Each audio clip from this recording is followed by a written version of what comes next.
जो मुस्कुरा रहा है उसे दर्द ने पाला होगा, जो चल रहा है उसके पाँव में छाला होगा। बिना संघर्ष के इंसान चमक नहीं हो सकता, जो जलेगा उसी दिए में उजाला होगा। संघर्ष ही तो जीवन का आत्मा है। एक बार एक किसान भगवान से बहुत ही नाराज हो गया। किसान बहुत मेहनती था, बहुत मेहनत से वह खेतों में अनाज उगाता था। उसकी देखभाल पर अक्सर उसकी खेत का फसल खराब हो जाता, कभी सूखा पड़ जाता, कभी बाढ़ आ जाता, कभी तेज धूप आंधी तूफान आ जाता, कोई न कोई कारण बन ही जाता और उसकी पूरी फसल खराब हो जाता। एक दिन वह किसान गुस्से में आसमान की ओर देखकर भगवान से कहा, हे ईश्वर, आपको तो सर्वज्ञता मानते हैं, आप सब जानते हो, कहते हैं कि आपके इच्छा के बिना एक पत्ता भी नहीं हिलता, पर मुझे लगता है कि आप छोटी सी छोटी बात भी नहीं जानते। आपको ये तो कभी नहीं पता होगा खेती बाड़ी कैसे करते हैं। अगर आप जानते होते तो हर समय जो बाढ़ आंधी तूफान आता है वह आने नहीं देता कभी।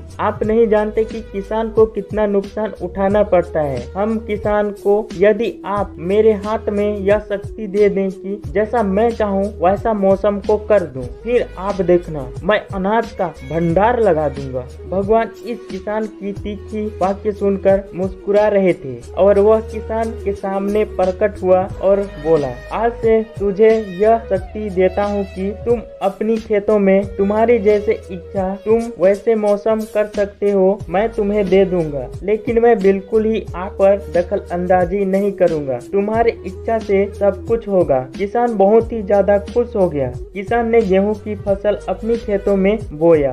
जब उसे लगा कि खेतों में धूप चाहिए तो खेतों को धूप मिला, जब पानी बरसात चाहिए तो बरसात मिला, तो खेतों में पानी बरसात आंधी तूफान कुछ भी उसे आने नहीं दिया अपने खेतों में। किसान के खेतों में इस वर्ष एकदम अच्छे से फसल हुआ, जो कि कई सालों से इस तरीके का फसल उसके खेतों में नहीं उगा था। हरी भरी लहलहाती फसल। वह बहुत खुश हो गया और सोचने लगा, अब तो सबूत के साथ दिखाऊंगा भगवान को कि इससे कहते हैं शक्ति का सही उपयोग करना। मेरी सफलता देखकर उन्हें अपनी नियम को जरूर बदलना पड़ेगा। कुछ दिन गुजरे, फसल काटने की तैयारी हो गया। किसान बहुत उत्सुकता से के साथ फसल काटने लगा, पर जैसे ही उसकी नजर गेहूं की बैलियों पर गया तो उसने अपनी सिर पीट लिया और वह रोने चिल्लाने लगा। गेहूं की एक भी बाली में अंदर गेहूं का दाना नहीं था। सारी बालियों अंदर से खोखला था। किसान बहुत दुखी होकर उसने भगवान को रोते हुए फिर से पुकारा, हे प्रभु, तुमने ये मेरे साथ क्या किया? तुमने मेरे साथ क्या किया?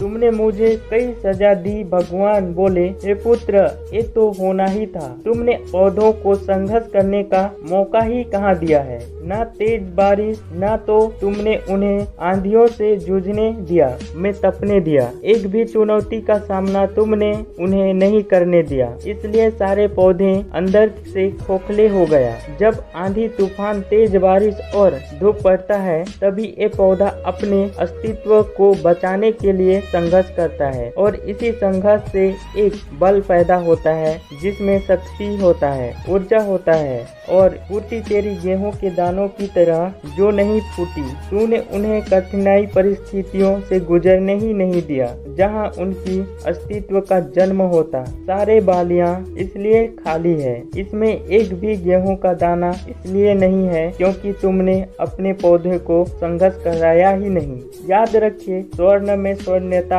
आभात तभी आता है जब वह आग में तपने और गलने, हथौड़े से पीटने जैसी संघर्ष से गुजरता है। कोयला का टुकड़ा हीरा तभी बनता है जब वह उच्च दाब और उच्च ताप की मुश्किल परिस्थितियों से गुजरता है।